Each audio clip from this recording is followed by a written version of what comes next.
ناظرین 2024-25 کا سالانہ مالی بجٹ آ گیا ہے۔ وزیر خزانہ محمد اورنگزیب نے قومی اسمبلی کے اندر یہ بجٹ پیش کیا ہے۔ گریڈ 17 سے 22 کے سرکاری ملازمین کی تنخواہوں میں 20% اضافہ کر دیا گیا ہے اور سرکاری ملازمین ریٹائرڈ جو ہیں ان کی پینشنز میں 15% اضافہ کر دیا ہے۔ مہنگائی کا ایک بہت بڑا طوفان پاکستان میں آنے والا ہے۔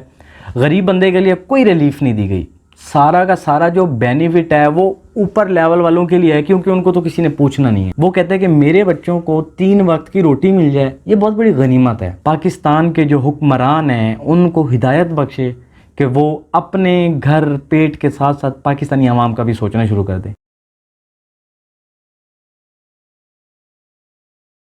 بسم اللہ الرحمن الرحیم، السلام علیکم۔ دی نیوز بز میں آپ سب کا خوش آمدید اور میں ہوں علی حسن۔ ناظرین 2024-25 کا سالانہ مالی بجٹ آ گیا ہے۔ وزیر خزانہ محمد اورنگزیب نے قومی اسمبلی کے اندر یہ بجٹ پیش کیا ہے۔ اس کے اوپر تفصیل سے بات کرتے ہیں، لیکن اس سے پہلے جو لوگ ہمارے چینل پر نئے ہیں وہ ہمارے چینل کو سبسکرائب کریں اور ویڈیو کو لائک کرنا مت بھولیے گا۔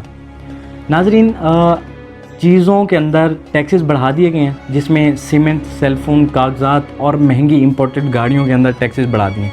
اس کے علاوہ جائیداد کی خرید و فروخت میں ٹیکسز کی شرح بھی بڑھا دی گئی، اور نان فائلر کے جو کاروبار کی شرح ہے، اس کے علاوہ ان کی سیلنگ پرچیزنگ ہے، اس میں بھی ٹیکسز کی شرح بڑھا دی گئی ہے، اور غیر قانونی سگریٹ بیچنے والی کمپنیوں کے اوپر پابندی عائد کر دی گئی ہے، اور اگر اس کے باوجود کوئی یہ کام کرے گا تو اس کا اگلا گھر جیل ہوگا۔ گریڈ 17 سے 22 کے سرکاری ملازمین کی تنخواہوں میں 20% اضافہ کر دیا گیا ہے اور سرکاری ملازمین ریٹائرڈ جو ہیں ان کی پینشنز میں 15% اضافہ کر دیا ہے۔ ماہانہ اجرت 32,000 پیسے بڑھا کر 37,000 تک کر دی گئی ہے۔ صرف اور صرف ضروری خدمات کے جو شعبہ جات ہیں وہ سرکاری ہوں گے، اس کے علاوہ باقی سب نجکاری قرار دیے گئے ہیں۔ اور اگر ہم صحافیوں اور میڈیا ورکرز کی بات کریں تو ان کی جو کہ انشورنس بحالیہ ہے اس کے اوپر بات کی جا رہی ہے، جس میں پہلے مرحلے میں 5,000 صحافی اور میڈیا ورکرز کی جو انشورنس ہے، اس کے ہیلتھ انشورنس ہے، اس کے اوپر بات کی جائے گی۔ دوسرے مرحلے میں 10,000 صحافیوں اور میڈیا ورکرز کو صحت کا بنیادی حق دیا جائے گا۔ گریڈ 1 سے لے کر 16 تک کے جو ملازمین ہوں گے ان کی تنخواہوں میں 25%، جبکہ 17 سے 22 کے سرکاری ملازمین ہیں پڑے ان کی تنخواہوں کے اندر 22% اضافہ کیا گیا ہے، اور اس کے ساتھ ساتھ پینشن والوں کی جو پینشن ہے پڑی اس میں 15% کا اضافہ کیا گیا ہے، اور جو موجودہ نئے سرکاری ملازمین ہیں ان کے لیے کنٹریبیوٹ کیا جا رہا ہے۔ یعنی کہ مہنگائی کا ایک بہت بڑا طوفان پاکستان کے اندر آنے والا ہے۔ پی ڈی ایل کی اگر بات کی جائے تو پی ڈی ایل کو پیٹرولیم مصنوعات اور ڈیزل مصنوعات کے اوپر 20 روپے پر لیٹر کے حساب سے عائد کرنے کا حکم جاری کر دیا۔ مطلب یہ ہے کہ غریب بندے کے لیے کسی طرح کی کوئی ریلیف نہیں دی گئی، جس سے پیٹرولیم مصنوعات مہنگے ہونے کا خدشہ ہے۔ اور اس کے علاوہ برانڈز کی اگر بات کریں تو ان برانڈ ملبوسات ہو گئے، لیدر کی پروڈکٹس ہو گئیں اور جوتے وغیرہ ہو گئے، ان کے اوپر 15 سے بڑھا کر 18% تک ٹیکس بڑھا دی گئے۔ مطلب یہ ہے کہ مہنگائی کا ایک بہت بڑا طوفان پاکستان میں آنے والا ہے۔ غریب بندے کے لیے کوئی ریلیف نہیں دی گئی۔ سارا کا سارا جو بینیفٹ ہے وہ اوپر لیول والوں کے لیے ہے، کیونکہ ان کو تو کسی نے پوچھنا نہیں ہے۔ یہاں پہ ایک اور بات ایڈ کرتے چلیں کہ جب صحافیوں نے وزیر خزانہ سے سوالات کیے تو اس کے اوپر وزیر خزانہ کا کہنا یہ تھا کہ یہ ٹیکس عائد کرنے کا ایک ریزن یہ ہے کہ جو لوگ باہر جا کر ٹیکسوں سے بچنے کے لیے کچھ چھپے ہوئے جو کرپٹڈ لوگ ہوتے ہیں ان کو کہتے ہیں کہ یار یہ پیسے لے لو اور میرے یہ ٹیکس ختم کروا دو، بنسبت ایسا کرنے کے آپ ٹیکس پے کر دیں تو ان چوروں سے وہ جو کرپشن کر رہے ہیں تو ان سے بچا جا سکتا ہے۔ لیکن یہ ایک سیاسی گفتگو تھی، بس اس کو ہم ایزی ورڈنگ میں یوں کہیں کہ یہ ایک سیاسی بیان تھا عوام کو لولی پاپ دینے کے لیے۔ پھر وہاں پہ ایک صحافی نے وزیر خزانہ محمد اورنگزیب صاحب سے کچھ سوالات کیے، جس میں انہوں نے کہا کہ میرا ایک جاننے والا ہے جس کی سیلری ہے 45,000 روپے، ٹھیک ہے، اور وہ نان فائلر تھا، اس کے اوپر اس کو ٹیکس لگا دیا گیا ہے، اتنا ٹیکس لگا دیا گیا کہ اس کے پاس تو ایک سائیکل بھی نہیں ہے، اس کو اتنے حد تک ٹیکس لگا دیا گیا۔ لیکن وہاں پہ اگر ہم بات کریں بڑے لیول کے لوگوں کی، مطلب کہ جرنیلوں کی اور وہ دبئی لیکس والے لوگوں کی اگر بات کریں تو ان کے اوپر کوئی پوچھ گچھ نہیں ہوتی۔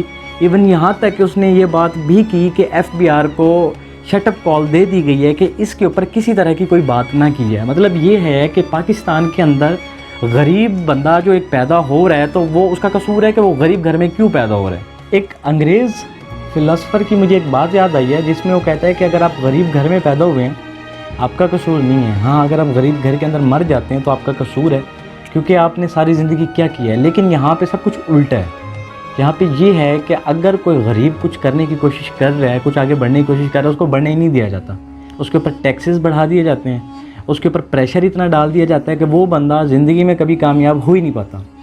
اور اس کے نسبت اگر ہم ایوز دوسری سائڈ پہ اگر ہم بات کریں جس میں کیا ہوتا ہے کہ ایک جو اپر لیول کا بندہ ہے اس کو مزید اپ کیا جاتا ہے، غریب کو مزید ڈاؤن کیا جا رہا ہے، ٹیکسز کی بوجھ جو ہے اس کے سروں پہ ڈال ڈال کے بجلی مہنگی کر دی، پیٹرولیم مصنوعات مہنگی کر دیں، اس کے علاوہ ہر چھوٹی سے بڑی چیز کے اوپر ٹیکس بڑھا دیے ہیں۔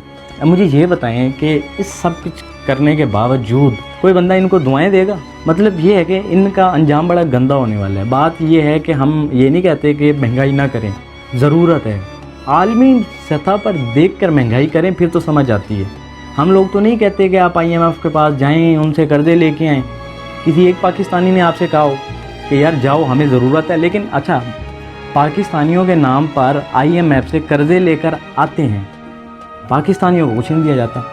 بھائی اب ایک غریب کو میٹرو کی ضرورت تو نہیں ہے، ایک غریب کو ویڈا کی ضرورت تو نہیں ہے، ایک غریب کو کسی پکی سڑک کی ضرورت تو نہیں ہے۔ وہ کہتا ہے کہ میرے بچوں کو 3 وقت کی روٹی مل جائے، یہ بہت بڑی غنیمت ہے۔ ایک روزگار بہتر مل جائے، بڑی غنیمت ہے۔ اگر کبھی آپ کا صبح سویرے چکر لگے نا باہر روڈوں کے اوپر، ہر شہر کے اندر کوئی نہ کوئی ایک آدھ جگہ ہوتی ہے۔ میں ملتان کی اگر بات کروں تو دلی گیٹ چوک پہ چلے جائیں، یا گلگشت چوک پہ چلے جائیں، یا MDA چوک پہ چلے جائیں، یا گلشن مارکیٹ چوک میں چلے جائیں، یا مین کینٹ چوک میں چلے جائیں، تو وہاں پہ آپ کو ایک رش نظر آئے گا صبح سویرے، مزدوروں کا، مستریوں کا، جو کہ اپنے ساز و سامان کے ساتھ کھڑے ہوتے ہیں، کام نہیں ہے۔ آپ سوچ سکتے ہیں کہ کتنی بے روزگاری کی شرح ہے۔ یہ وہ لوگ ہیں جو کہ ایک ہنر لینے کے باوجود بے روزگاری کی شرح میں کھڑے ہیں۔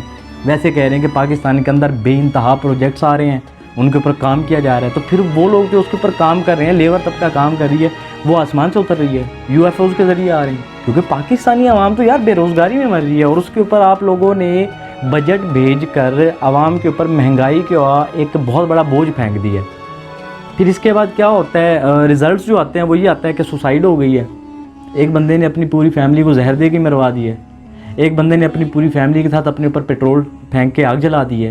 پھر اس کے بعد یہی سائیڈ ایفیکٹس آ رہے ہیں نا، ابھی ریسنٹلی کیسز ابھی ویسے ہی پڑے ہیں، گندم والا معاملہ ابھی تک حل نہیں ہوا، اور اس کے بعد ایک نیا بجٹ آ گیا ہے جس کے سامنے میں یہ مد نظر سارے جو حقائق ہیں وہ سامنے آتے ہیں۔ ہوپ فار بیسٹ، اللہ بہتر کرے، امید ہے پاکستان کو ہمیشہ ایک ترقی کی راہ پر چلائے، پاکستان کے جو حکمران ہیں ان کو ہدایت بخشے کہ وہ اپنے گھر پیٹ کے ساتھ ساتھ پاکستانی عوام کا بھی سوچنا شروع کر دیں۔ ہم حاضر ہوں گے ہماری اگلی ویڈیو میں، تب تک کے لیے اللہ حافظ۔